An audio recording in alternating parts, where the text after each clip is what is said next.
আলহামদুলিল্লাহি রাব্বিল আলামিন ওয়াসসালাতু ওয়াসসালামু আলা সাইয়্যিদিল মুরসালিন আম্মা বা'দ ফাআউযু বিল্লাহি মিনাশ শাইতানির রাজীম বিসমিল্লাহির রহমানির রহিম আসসালাতু ওয়াসসালামু আলাইকা ইয়া রাসূলুল্লাহ ওয়া আলা আলিকা ওয়া আসহাবিকা ইয়া হাবিবাল্লাহ আসসালাতু ওয়াসসালামু আলাইকা ইয়া নবিয়াল্লাহ ওয়া আলা আলিকা ওয়া আসহাবিকা ইয়া নূরাল্লাহ। প্রিয় ইসলামী ভাইয়েরা এবং মাদানী চ্যানেলের দর্শক শ্রোতা, উপস্থিত হয়েছি মাদানী চ্যানেল বাংলার ধারাবাহিক একটি অনুষ্ঠান যার নাম হচ্ছে ঐতিহাসিক স্থান। জি হ্যাঁ দর্শক, আমাদের এই অনুষ্ঠানের মধ্যে আমরা ধারাবাহিকভাবে এমন কিছু বিষয় নিয়ে আমরা আলোচনা করার সৌভাগ্য অর্জন হয়। ইসলামী ইতিহাসের কিছু ঐতিহাসিক স্থানসমূহের ঐতিহাসিক কিছু বস্তু নিয়ে বিভিন্ন কিছু আলহামদুলিল্লাহ যা আমরা ইসলামী ইতিহাসে বিভিন্ন আম্বিয়াই কিরাম আলাইহিমুসসালাম, বিভিন্ন সাহাবাই কিরাম আলাইহিমুর রিদওয়ান, বিভিন্ন বুজুর্গানে দিন ইনাদের সাথে সম্পৃক্ত সেরকম কিছু স্থান বস্তু বিভিন্ন বিষয় নিয়ে আলহামদুলিল্লাহ আমাদের এই অনুষ্ঠানের মধ্যে আলোচনা করার সৌভাগ্য হয়ে থাকে এবং আলহামদুলিল্লাহ সেই মোবারক স্থান সেই মোবারক বস্তু ও জিয়ারত করার আলহামদুলিল্লাহ আমাদের স্ক্রিনের মাধ্যমে সৌভাগ্য নসিব হয় আলহামদুলিল্লাহ। তো দর্শক, আজকেও আমরা সেরকম একটি ঐতিহাসিক স্থান বা বস্তু নিয়ে আলোচনা করব। তার আগেই অনুষ্ঠানের শুরুতে যে দরুদ শরীফ পাঠ করেছি, এই দরুদ শরীফ পাঠ করার কেমন ফজিলত ও বরকত রয়েছে, আসুন সেই সম্পর্কে একটি হাদিস শরীফ শ্রবণ করি। যিনি দাওয়াত ইসলামী প্রতিষ্ঠাতা শাইখে তরিকাত আমির আহলে সুন্নাত মাওলানা মুহাম্মদ ইলিয়াস আত্তার কাদেরী দামাত বারাকাতুহুমুল আলিয়া, তিনি আমাদেরকে দরুদ শরীফ পাঠ করার উৎসাহ প্রদান করতে গিয়ে তিনি তার লিখিত প্রত্যেকটা কিতাব, প্রত্যেকটা রিসালার প্রতিটা পৃষ্ঠায় তিনি দরুদ শরীফ পাঠ করার ফজিলত লিখে থাকেন। তার মধ্যে একটি দরুদ শরীফ পাঠ করার ফজিলত এরকমই রয়েছে যে আমাদের প্রিয় নবী রাসূল আরবি হুজুরপুর নূর সাল্লাল্লাহু তাআলা আলাইহি ওয়া আলিহি ওয়াসাল্লাম এর সুগন্ধিময় ইরশাদ হচ্ছে যে তোমরা আমার উপর অধিক হারে দরুদ শরীফ পাঠ করো, কেননা তোমাদের এই দরুদ শরীফ তোমাদের গুনাহের জন্য মাগফিরাত স্বরূপ। সুবহানাল্লাহ সুবহানাল্লাহ। দরুদ শরীফ পাঠ করার কেমন বরকত, গুনাহ মাগফিরাতের একটি মাধ্যম রয়েছে। সুবহানাল্লাহ। ফজিলত নেকি সওয়াব তো রয়েছে, পাশাপাশি আমাদের গুনাহ মাফের একটি মাধ্যম আলহামদুলিল্লাহ। তো আল্লাহ পাক আমাদেরকে বেশি থেকে বেশি পরিমাণে দরুদ শরীফ পাঠ করার সে সৌভাগ্য নসিব করুক। আসুন মহব্বতের সাথে দর্শক আমরা আরেকটি বার দরুদ শরীফ পাঠ করে নিই। সল্লু আলাল হাবিব সাল্লাল্লাহু তাআলা আলা মুহাম্মদ সাল্লাল্লাহু তাআলা আলাইহি ওয়া আলিহি ওয়াসাল্লাম। মাদানী চ্যানেলের দর্শক শ্রোতা, আজকের ঐতিহাসিক স্থান এই অনুষ্ঠানের মধ্যে আমরা এমন একটি ঐতিহাসিক বস্তু নিয়ে যা ইসলাম ইতিহাসের মধ্যে যার আলোচনা অসীম এবং যার ব্যাপারে আমরা বিভিন্ন কিতাবের মধ্যে পাই এবং সুবহানাল্লাহ যার ব্যাপারে কোরআনুল কারীমের মধ্যে আলোচনা এসেছে।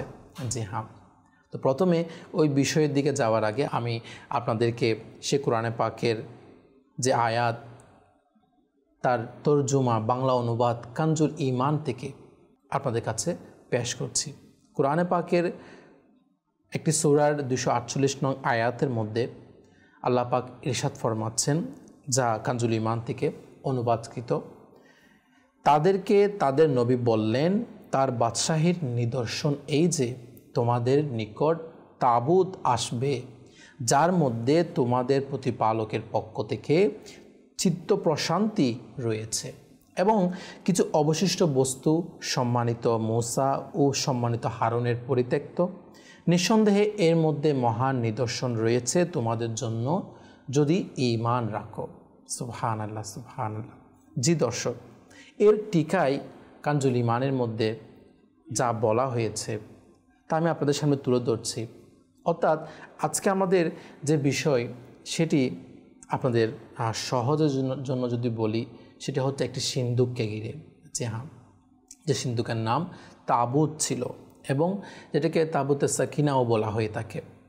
এই সিন্দুকের ব্যাপারে কোরআনে পাকের এই আয়াতের টিকার মধ্যে বলা হচ্ছে, এ তাবুত এটি একটি সিন্দুক ছিল যেটি শামশাদ কাঠের তৈরি এবং সুবহানাল্লাহ এটা স্বর্ণখচিত একটি সিন্দুক ছিল। জি হ্যাঁ, এটি কেমন সিন্দুক যেটার ব্যাপারে কোরআনে পাকের মধ্যে যার আলোচনা এসেছে। জি হ্যাঁ, যেই সিন্দুকের দৈর্ঘ্য ছিল 3 হাত এবং প্রস্থ ছিল 2 হাত।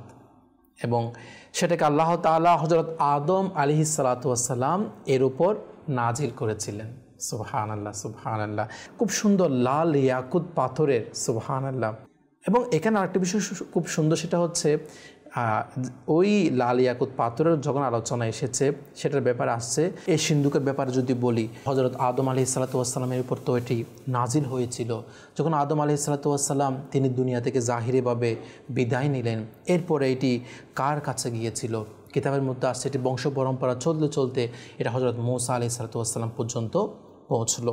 তিনি এর মধ্যে তাওরাত এটিও রাখতেন এবং তার বিশেষ বিশেষ বিভিন্ন সামগ্রীও হযরত মূসা আলাইহিস সালাম বিশেষ কিছু যা সামগ্রী ছিল সেগুলোও এই সিন্দুকের মধ্যে তিনি রাখতেন। সুবহানাল্লাহ। আর হযরত মূসা আলাইহিস সালাম এর একটা লাঠি ছিল যেটার ঘটনা আমরা কেই বা না জানি, আলহামদুলিল্লাহ। তো সুবহানাল্লাহ, সেই লাঠিটিও ওই সিন্দুকের মধ্যে বিদ্যমান তিনি রেখে গিয়েছিলেন।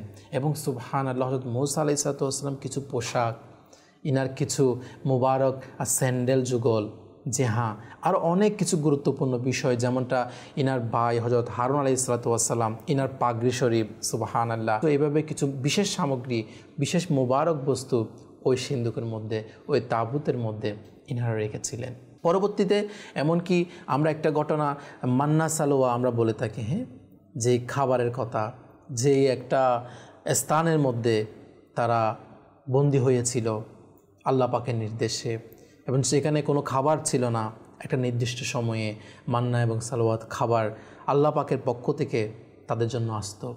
ওই খাবার এটি কেমন ছিল, সুবহানাল্লাহ। সে ঘটনাও যখন আমাদের স্মরণে আসে, কেমন দৃশ্য ছিল আল্লাহ পাকের পক্ষ থেকে তাদের জন্য, কেমন পরীক্ষা ছিল আল্লাহ পাকের পক্ষ থেকে তাদের জন্য, কেমন নিয়ামত এসেছিল এই মান্না সালোয়া খাবারগুলা।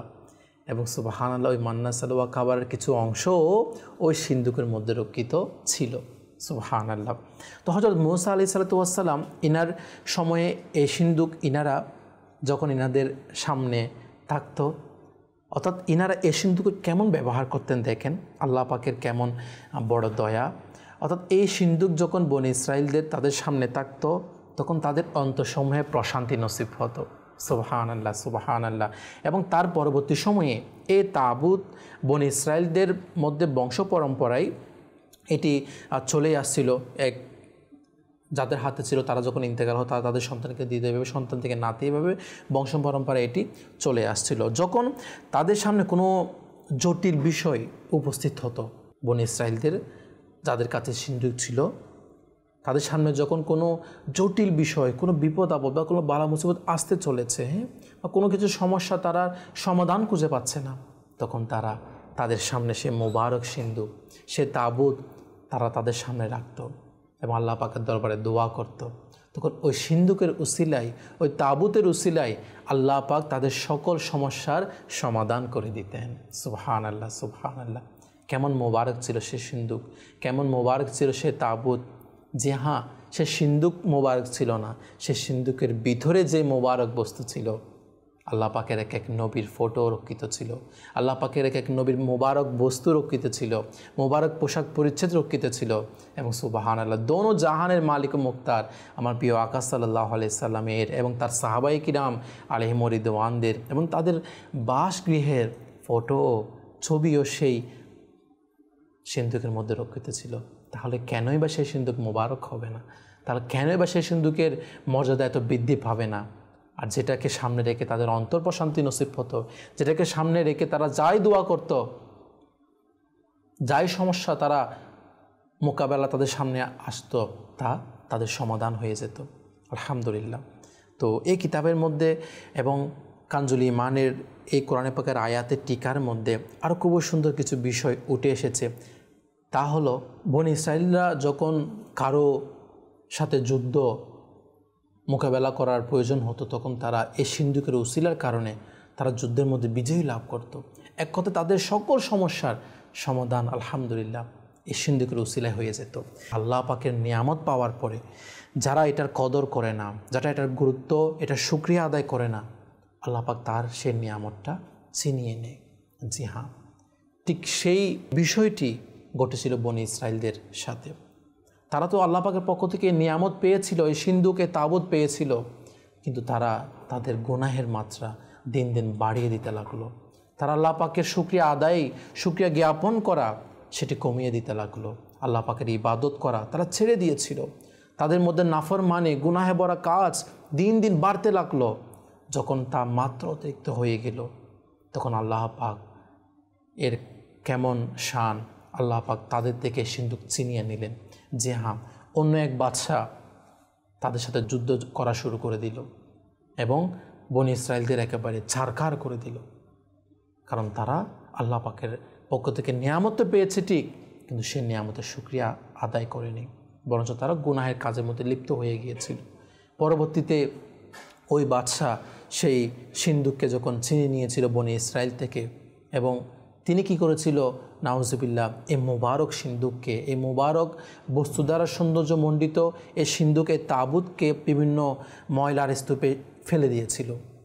যার কারণে যে বাদশা এটি ছিনিয়ে নিয়েছিল তাদের পুরা সমাজের মধ্যে, পুরা রাজ্যের মধ্যে রোগ ছড়িয়ে গেল। আল্লাহ পাকের আযাব চলে আসে তাদের কাছে, কারণ তারা মোবারক বস্তুর সাথে বেয়াদবি করেছে। মোবারক বস্তুর এটার কদর করেনি, এটাকে মোবারক মনে করেনি, যার কারণে আল্লাহ পাকের গজব তাদের উপর আসতে লাগলো। এবং কিতাবের মধ্যে আসছে এরপরে তারা কি করলো, তারা যখন বুঝতে পারলো যে তাদের মনে হয় কোনো বেয়াদবি হয়ে গেছে সিন্দুকের সাথে, এবং এই সিন্দুক আনার পর থেকে তাদের এই অবস্থা, এটার সাথে যখন বেয়াদবি করা শুরু করে তখন থেকে তাদের এই অবস্থা, তখন তারা সিদ্ধান্ত নিল যে এই সিন্দুককে গরুর গাড়ির উপর তারা সে সিন্দুক রেখে এটা কি ছেড়ে দিল। এবং আল্লাহ পাকের সুবহানাল্লাহ সে মোবারক সিন্দুককে ফেরেশতাগণ আবারও বনি ইসরায়েলদের সামনে তালুতের নিকট এটি নিয়ে আসলেন। বস্তুত এই তাবুত আশা বনি ইসরায়েলের জন্য তালুতের বাদশাহীর নিদর্শন এটি সাব্যস্ত হয়েছিল। তো বনি ইসরায়েল এটা দেখে তার বাদশাহী মেনে নিয়েছিল। এটা একটি বড় ঘটনা রয়েছে এখানে।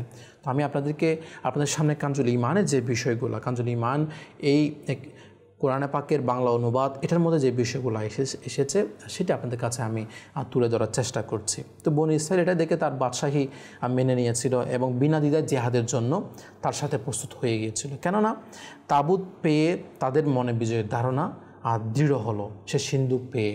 এবং এক পর্যায়ে তালুত বনি ইসরায়েল থেকে 70,000 যুবক বেছে নিয়েছিল, যাদের মধ্যে হযরত দাউদ আলাইহিস সালাতু ওয়াস সালাম তিনিও ছিলেন। সুবহানাল্লাহ।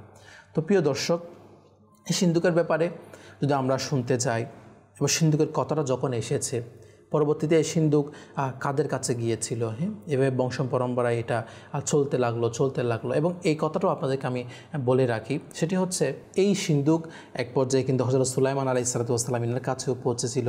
এবং ইনি যখন দুনিয়া থেকে পর্দা করছিলেন তখন ইনার মোবারক যে আংটি ছিল, সুবহানাল্লাহ, সেটি সম্পর্কে তো আমরা অসংখ্য ঘটনা জানি, শুনেছি, বিভিন্ন আমাদের মাদানী বিভিন্ন অনুষ্ঠানের মধ্যে, বিভিন্ন কিতাবের মধ্যে আমরা পড়েছি। এবং সেই আংটিটাও সেই সিন্দুকের মধ্যে রক্ষিত ছিল। সুবহানাল্লাহ। তো এক পর্যায়ে সে সিন্দুক অনেক বিভিন্ন পর্যায়ক্রমে বিভিন্ন বংশ পরম্পরা চলতে একসময় এটি হারিয়ে যায় এবং এটি এখনও খুঁজে পাওয়া যায়নি বললেও চলে। প্রিয় ইসলামী ভাইয়েরা এবং মাদানী চ্যানেলের দর্শক শ্রোতা, আজকে যে সিন্দুক নিয়ে আলোচনা হচ্ছে, আসলে এটার থেকে শিক্ষণীয় বিষয় আমাদের অসংখ্য রয়েছে। এবং দেখেন, এই যে বনি ইসরায়েলদের যে বিষয়টা, তারা যখন বিভিন্ন সমস্যার সম্মুখীন হতো, তারা যখন যুদ্ধে জয়লাভ করার প্রয়োজন হতো, তখন তারা সেই সিন্দুকের উসিলা দিয়ে যায় চাইতো, আল্লাহ পাকের দরবারে তাই দোয়া কবুল হতো। সে সিন্দুকের মধ্যে কি ছিল সেটাও আমরা শুনেছিলাম। বিভিন্ন নবীগণ আলাইহিমুসসালামের মোবারক বস্তু ছিল, যার কারণে সে সিন্দুক এত বরকতমণ্ডিত হয়েছিল, যার কারণে সে সিন্দুকের এত মর্যাদা নসিব হয়েছিল। তাহলে একটা বিষয় লক্ষ্য করে দেখেন যে তাবারুকাত আমরা বলে থাকি, হ্যাঁ, যে ওই আল্লাহর ওলির সাথে সম্পৃক্ত ছিল এই তাবারুকাত, ওই সাহাবায়ে কেরামের সাথে সম্পৃক্ত ছিল এই তাবারুকাত, এই পোশাক, এই অংশটি আল্লাহ পাকের প্রিয় নবীদের সাথে সম্পৃক্ত ছিল, এই অংশটি, এই তাবারুকাতের কথা আমরা বলি। তাহলে এই বিষয়টা, এই ব্যাপারে কোরআনে পাকের মধ্যে এর আলোচনা এসেছে। তাহলে তাবারুকাতের বরকত নেওয়া, তাবারুকাতের উসিলা দিয়ে দোয়া করা, এটা আল্লাহ পাকের বাণী কোরআনে পাক থেকে আমরা এর শিক্ষা পাই। তাহলে বোঝা গেল আমরা যারা আজকে আলহামদুলিল্লাহ তাবারুকাত এর সংস্পর্শ নেওয়ার চেষ্টা করি, এটার উসিলা দিয়ে দোয়া করি, তাহলে ওই তাবারুকাত কী জন্য হয়েছে? কারণ যেমন ধরেন পোশাক, আমরা বলছি যে এটা ওই নবীর তার পোশাক মোবারক ছিল। এই পোশাকটি ওই নবীর শরীরের সাথে সংস্পর্শের কারণে সে পোশাক দামি হয়ে গিয়েছে। সে পোশাককে আমরা তাবারুকাত বলছি। এবং সেই পোশাকটি যখন সেই তাবুত সে সিন্দুকের মধ্যে পৌঁছলো, সে সিন্দুকের উসিলা দিয়ে যখন বনী ইসরাঈল দোয়া করছে, তাদের সকল দোয়া কবুল হচ্ছে। তাহলে সেই পোশাকে যদি এত মান মর্যাদা হতে পারে, তাহলে সেই পোশাক যিনি পরেছিল, সেই পোশাক যার সংস্পর্শে লেগে এই পোশাকের এত দামি হয়েছে, তাহলে সে মোবারক শরীর, আল্লাহ পাকের প্রিয় প্রিয় নবীগণ, আমার প্রিয় আকাশ সাল্লাল্লাহু আলাইহি ওয়াসাল্লামের প্রিয় সাহাবায়ে কেরাম আলাইহিমুর রিদওয়ানগণ, তাদের শরীর কত দামি। তাহলে তাদের শরীর যেখানে সাহিত্য রয়েছে মাজার মোবারকের মধ্যে, সেই মাজার মোবারক আমরা হাজির হই, সে মাজার মোবারকের মধ্যে আমরা উপস্থিত হই, আমরা দোয়া করে থাকি, তাহলে এই বিষয়টা কোরআনে পাক থেকে প্রমাণিত। হয়তো আজকে আমাদের মধ্যে যাদের মিসআন্ডারস্ট্যান্ডিং হয়, ভুল বোঝাবুঝি হয় যে আল্লাহ পাকের যারা প্রিয় বান্দা রয়েছে তাদের মাজারে গিয়ে আমরা দোয়া করে থাকি, তাদের উসিলা নিয়ে দোয়া করে থাকি, তাহলে এই বিষয়টা কোরআনে পাক থেকে প্রমাণিত রয়েছে। আমরা যদিও বা গুনাহগার হতে পারি, কিন্তু আল্লাহ পাকের নেককার বান্দা যারা রয়েছে তাদের উসিলা দিয়ে আমরা দোয়া করছি আল্লাহ পাক যেন আমাদের সকল গুনাহকে মাফ করে দেন।